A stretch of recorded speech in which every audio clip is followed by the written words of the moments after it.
भौतिक परिवर्तन। बच्चों, आपको पता है कि ठोस, तरल, गैस पदार्थों या मैटर की 3 अवस्था हैं। आग, पानी, फल, सब्जी, वाहन सभी द्रव्य हैं। द्रव्य स्थान ग्रहण करता है और हर जगह व्याप्त है। द्रव्य या तो भौतिक रूप से या रासायनिक रूप से परिवर्तित होता है। इस वीडियो में हम भौतिक परिवर्तन के बारे में जानेंगे। आइए हम इस विषय के बारे में और जानकारी प्राप्त करने के लिए बिहार के एक गांव में चलते हैं। वहां हम रमा और बाबू से मिलेंगे। रमा, जरा चूल्हे को बंद कर दो। बहुत देर से पानी उबल रहा है। पिताजी को चाय देनी है। माँ, इस बर्तन से तो पानी गायब ही हो गया। लग रहा है कि शायद पानी कुछ ज्यादा देर तक उबल गया। चलो, मैं पानी और उबालने रखती हूँ। पिताजी को चाय जो देनी है। अरे हाँ दीदी, पानी कहाँ गया? गायब हो गया क्या? पानी आकर गया कहाँ? समझाओ ना। बाबू, इधर आओ और बैठो। मैं समझाती हूँ। पानी भाप बन गया और वातावरण में मिल गया। एक उदाहरण देती हूँ। सूरज की गर्मी के कारण तालाबों, नदियों, समुद्रों आदि से पानी वाष्प बनकर उड़ जाता है और बादल बन जाता है। हवा के कारण बादल पहाड़ से टकराते हैं या उनमें पानी की बूंदों के कारण भारी हो जाते हैं और बारिश बनकर नीचे आते हैं। अच्छा, ये सब कैसे होता है? आओ, मैं विस्तार से समझाती हूँ। मैं एक बर्फ का गोला ले आती हूँ।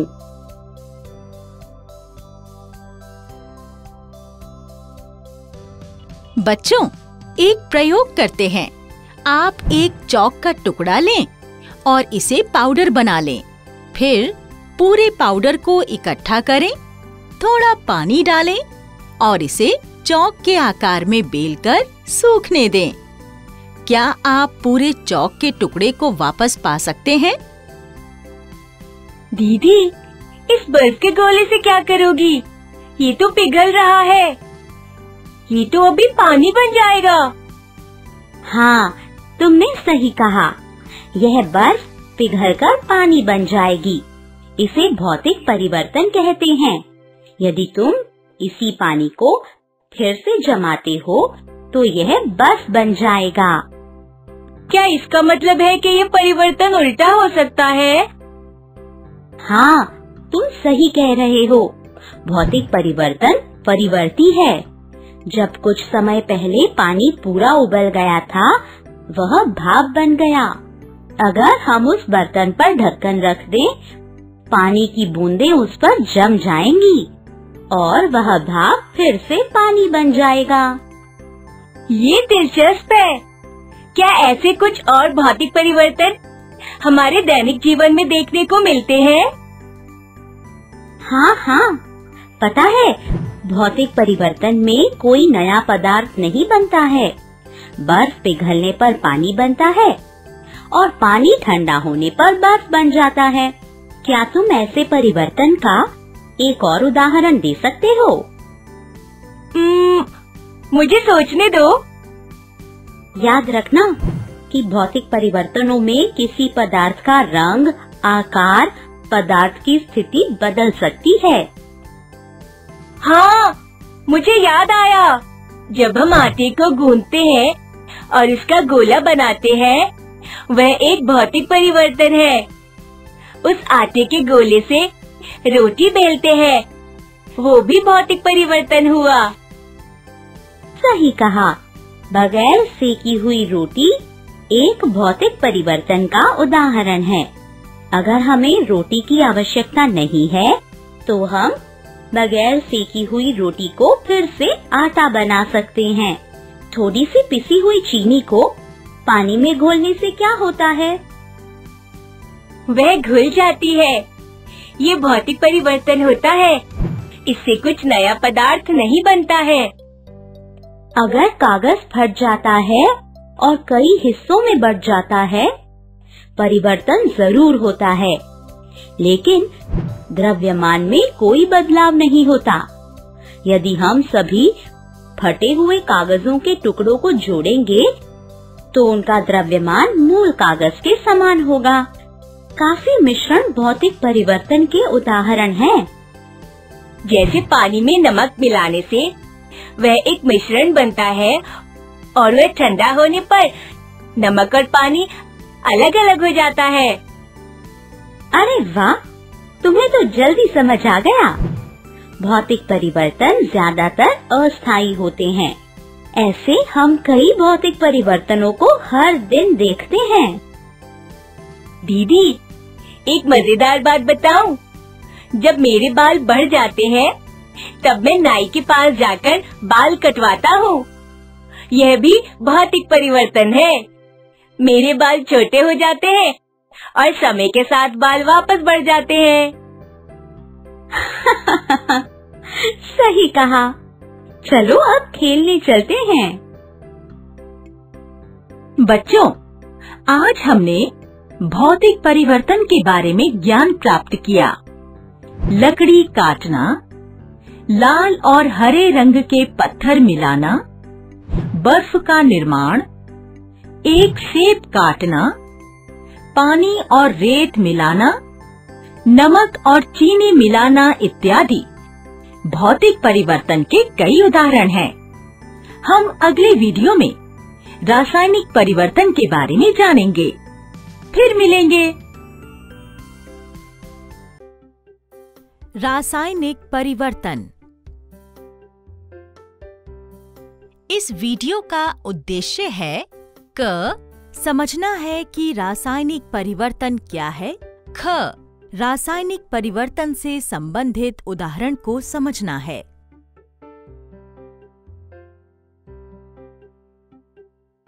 बच्चों, पिछले वीडियो में आपने भौतिक परिवर्तन के बारे में समझा था।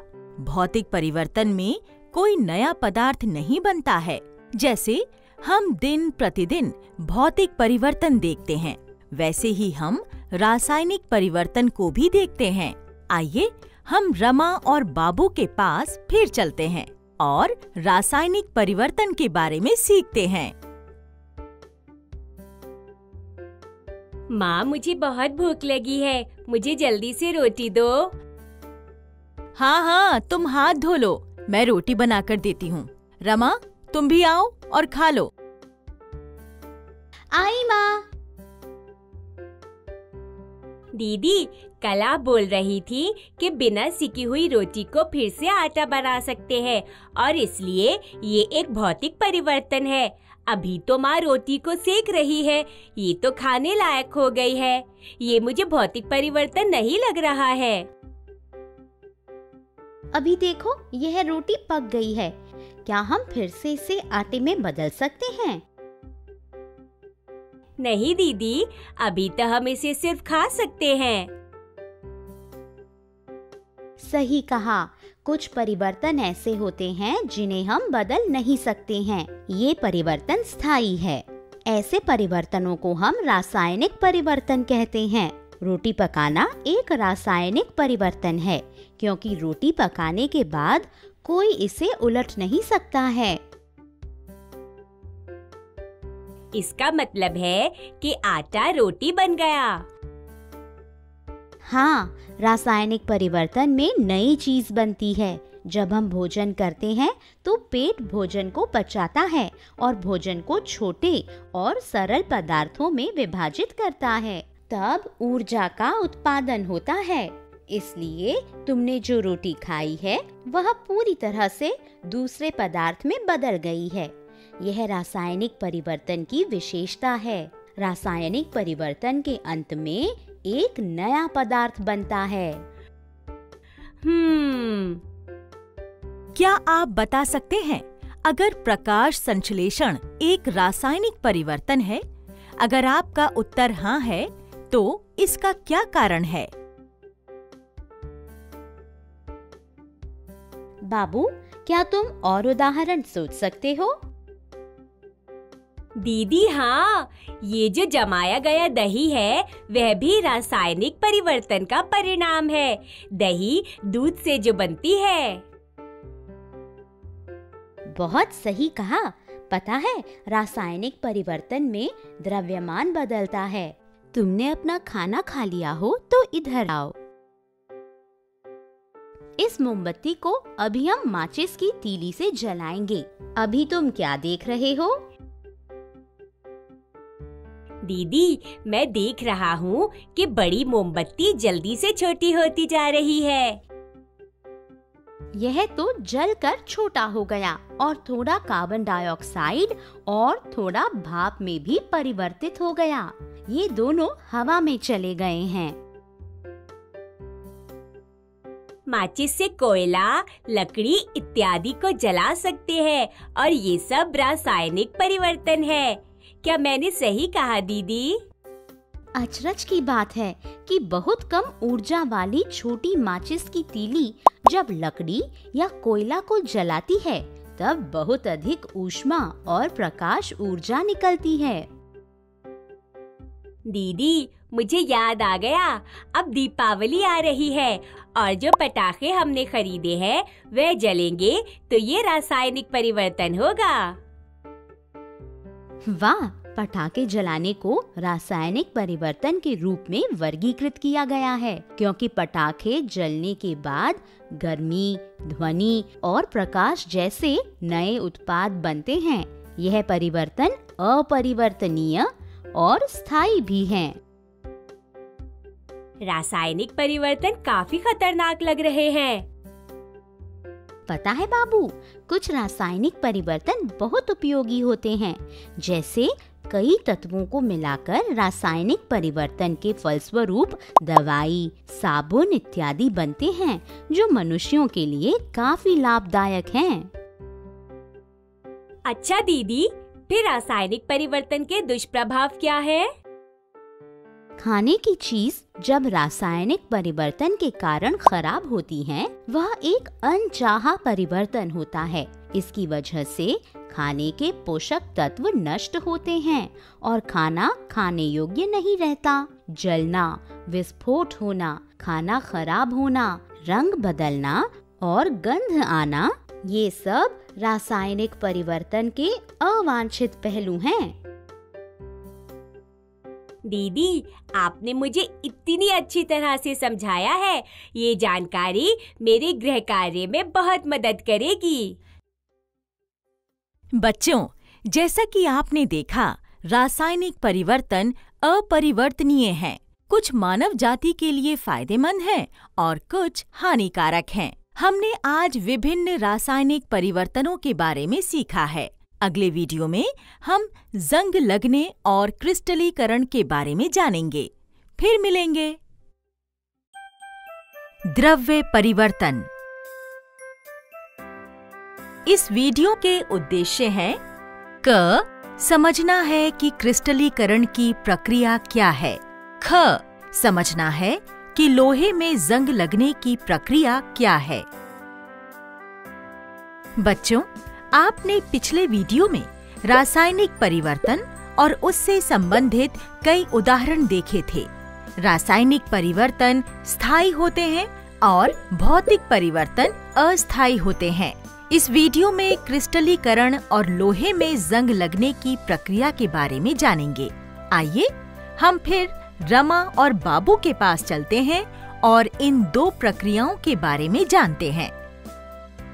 बाबू, आज हमने पाठशाला में बहुत काम किया। हमारे कक्षा के कुछ छात्र विज्ञान प्रदर्शनी में भाग ले रहे हैं। हमें एक प्रयोग दिखाना पड़ेगा। मैं सोच रही हूँ कि मैं कौन सा प्रयोग दिखाऊं? प्रयोग? हाँ, प्रयोग से कुछ याद आया। दीदी, पता है, आज हमारे विज्ञान की कक्षा में मास्टर जी ने क्रिस्टलीकरण के बारे में बताया था और उन्होंने हमें एक प्रयोग भी दिखाया था।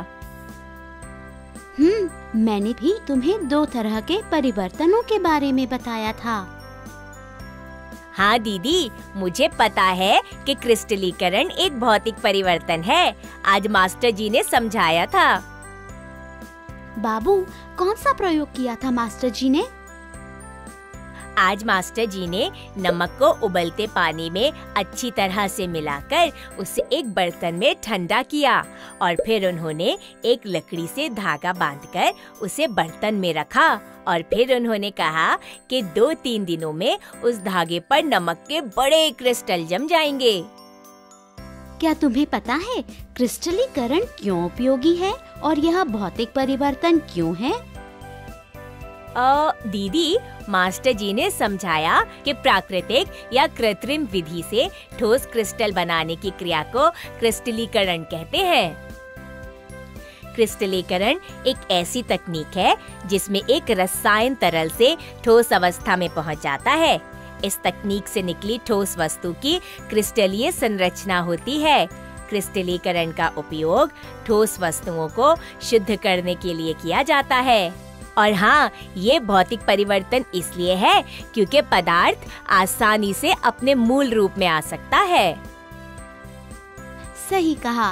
क्रिस्टलीकरण का एक उदाहरण नमक का शुद्धिकरण है। क्रिस्टलीकरण से समुद्र जल में जो अशुद्ध नमक के क्रिस्टल होते हैं, उनका शुद्धिकरण किया जाता है और बड़े क्रिस्टलों में परिवर्तित किया जाता है। अच्छा, क्या आप किसी अन्य क्रिस्टलीकरण प्रक्रिया के बारे में सोच सकते हैं जो मानव को फायदा पहुंचाती है? विज्ञान में कितना सीखने को मिलता है। हाँ, तुमने ठीक कहा दीदी। ये क्या, इस हैंडपंप को यहाँ से ये कर्मचारी क्यों हटा रहे हैं? चलो दीदी, देखते हैं। भैया, आप इस हैंडपंप को यहाँ से क्यों हटा रहे हो? इस हैंडपंप को जंग लग गया है, हमारे लिए बेकार हो गया है। इससे पानी नहीं निकल रहा है। दूसरा हैंडपंप लगाना पड़ेगा। अच्छा, जंग क्या होता है? मुझे इसके बारे में कुछ जानकारी है, पर मैं और जानना चाहूँगा। देखो, यहाँ भूरे रंग की परत देख रहे हो? इसे जंग कहते हैं। इस वजह से ये पंप खराब हो गया। हाँ, देख रहा हूँ। ऐसी परत तो मैंने हमारे घर के लोहे के दरवाजे पर भी देखी थी, पर उसको पिताजी ने क्यों नहीं निकाला? बाबू, चलो हम घर की तरफ चलते हुए बात करते हैं। मैं इस प्रक्रिया के बारे में तुम्हें बताऊंगी। ठीक है दीदी। बाबू, कुछ दिन पहले मैंने तुम्हें रासायनिक परिवर्तन के बारे में समझाया था। क्या तुम्हें याद है? अरे हाँ हाँ, याद है दीदी। तुमने कहा था कि ये परिवर्तन स्थायी है, इसे बदल नहीं सकते और परिवर्तन के बाद एक नया पदार्थ बनता है। वाह, तुम्हें तो सब याद है। जंग लगना भी एक अनुपयोगी रासायनिक परिवर्तन है। लोहे की वस्तु को जब हम खुले में रखते हैं तो भूरे रंग की परत जम जाती है, जिसे जंग कहते हैं। यह लोहे की चीज को खराब कर देता है। दीदी, घर आ गया। तुम इधर बैठो, मैं एक कागज पर लिखकर समझाती हूँ। सभी परिवर्तनों के लिए कुछ परिस्थितियों की आवश्यकता होती है। दीदी, जंग कैसे लगता है? जंग लगने के लिए हवा में नमी की जरूरत होती है। लोहा हवा में मौजूद ऑक्सीजन और पानी से मिलकर एक रासायनिक परिवर्तन करता है, जिसके कारण जंग बनता है। लोहे के एटम, वस्तु के सबसे छोटे कण, पानी और ऑक्सीजन से मिलकर एक नया पदार्थ बनाते हैं, जिसे आयरन ऑक्साइड कहते हैं। सामान्य भाषा में इसे जंग कहते हैं। ओह, अगर जंग लगने से लोहा खराब होता है तो फिर काफी दिक्कत है ना दीदी। हमारे दरवाजे, खिलौने, औजार, उपकरण, खेतों में इस्तेमाल होने वाली मशीन, ये सभी लोहे के ही तो हैं। खिलौने ही क्यों, बड़े वाहन जैसे कार, बस, ट्रक, सेतु इत्यादि, ये सब भी लोहे के ही बने होते हैं। इसका मतलब है कि जंग से बहुत ज्यादा नुकसान हो सकता है। पता है बाबू, जंग लगना काफी हद तक रोका जा सकता है। ये कैसे हो सकता है दीदी? हम उन परिस्थितियों को रोक सकते हैं जिससे परिवर्तन हो रहा है। जैसे कि हम लोहे पर एक परत लगा सकते हैं जिससे लोहा हवा के सीधे संपर्क में न आए। हम लोहे की चीजों को रंग कर सकते हैं। तो पिताजी से कहकर इस लोहे के गेट को रंग लगवाना पड़ेगा। हाँ, इसलिए तो कार, बस जैसे वाहन को पेंट करते हैं। और हमारे घर के पाइप भी लोहे के हैं। घर में लोहे के पाइप और नलों पर भी एक परत चढ़ती है। पता है, मेरे ऊपर जिंक की परत चढ़ती है। इसे गैल्वेनाइजेशन कहते हैं। इसकी वजह से मैं जंग लगने से बच जाता हूँ। बाबू, हमारे स्टील के बर्तन भी लोहे से बने होते हैं। हाँ, लेकिन मैंने कभी स्टील के बर्तन में जंग नहीं देखा। स्टील लोहा, क्रोमियम और निकल का मिश्रण है। इस वजह से इसे जंग नहीं लगता है। ओह, तो इसका मतलब है कि लोहे को जंग से बचाया जा सकता है। जंग के गठन को रोकने के लिए और भी उपाय हैं। ये बहुत सरल है। हमें हमारे उपकरणों को सूखा रखना चाहिए, उन्हें पानी से दूर रखना चाहिए और लोहे की वस्तुओं को पेंट करना चाहिए। ऐसा करने से हम अपनी चीजों को जंग से बचा के रख सकते हैं। सवारी के बाद हमें अपनी बाइक, स्कूटर या साइकिल पर जमे हुए पानी को भी सुखाने से यह वाहन जल्दी खराब नहीं होंगे। दीदी, इतनी महत्वपूर्ण जानकारी देने के लिए आपका धन्यवाद। चलो घर के अंदर चलते हैं। बच्चों, इस वीडियो में हमने जंग लगने और क्रिस्टलीकरण के बारे में सीखा है। फिर मिलेंगे।